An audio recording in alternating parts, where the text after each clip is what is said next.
ఆత్మలచే బాధపడిన ఓ అమ్మాయి స్టోరీ జర్మనీలో 1970లో జరిగింది.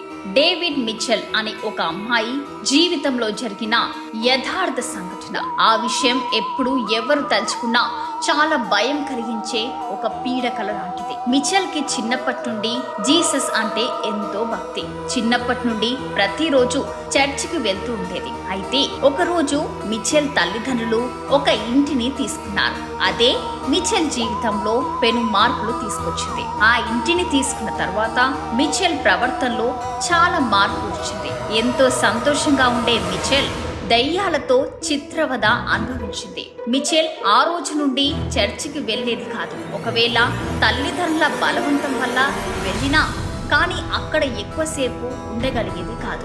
ఎప్పుడైనా తన స్నేహితురాలతో కలిసి చర్చికి వెళ్ళినప్పుడు అందరూ ప్రార్థన చేస్తున్న సమయంలో తన కాళ్ళ కింద మంటలు పుట్టినట్టుగా కాలిపోతుంది అని తన స్నేహితురాలికి చెప్పింది. చర్చిలో ఇచ్చే పవిత్ర జలాన్ని కూడా తాగలేకపోయేది.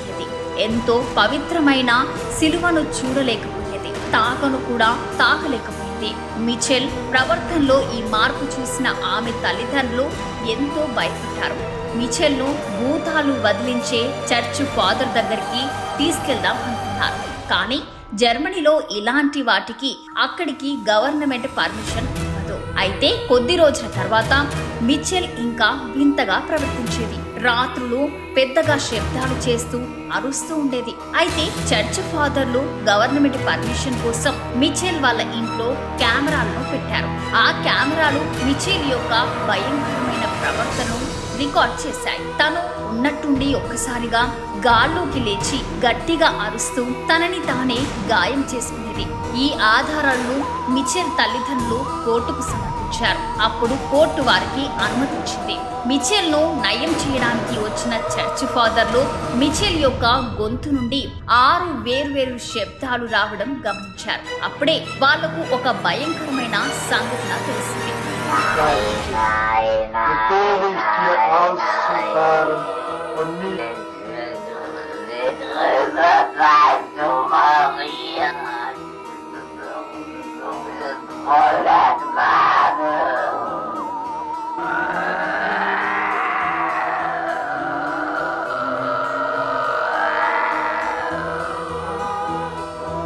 మిచెల్ శరీరంలో 6 ఆత్మలు ఉన్నట్టుగా వారికి అర్థమైంది.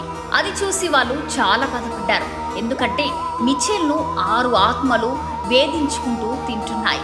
ఆ చర్చ్ ఫాదర్లు ఎన్ని ప్రయత్నాలు చేసినా కానీ వారు ఆ ఆత్మను వదిలించలేకపోయారు. చివరకు కొన్ని రోజుల తర్వాత మిచెల్ మరణించింది. ఈ ఘటన జరిగిన తర్వాత చర్చ్ ఫాదర్లే ఆమెను బాధించారు అని కోర్టులో కేసు వేయబడింది. అయితే మిచెల్ గొంతు నుండి వినపడిన 6 రకాల శబ్దాలు వీడియోను కోర్టు ముందుకు ఉంచారు. అప్పుడు కోర్టు వాళ్ళ చర్చ్ ఫాదర్లని విడుదల చేసింది. మిచెల్ తల్లిదండ్రులు కొన్ని రోజులకు మళ్లీ కోర్టుకు వెళ్లి తమ కూతుర్ని నాసిరకం శివపేటికలో పాతి పెట్టమని కొత్త శివపేటికలో భద్రపరుస్తామని చెప్పారు. మొత్తానికి కోర్టు అంగీకరించింది. కానీ వాళ్ళు తవ్వి చూసేసరికి మిచెల్ శవం కనబడలేదు.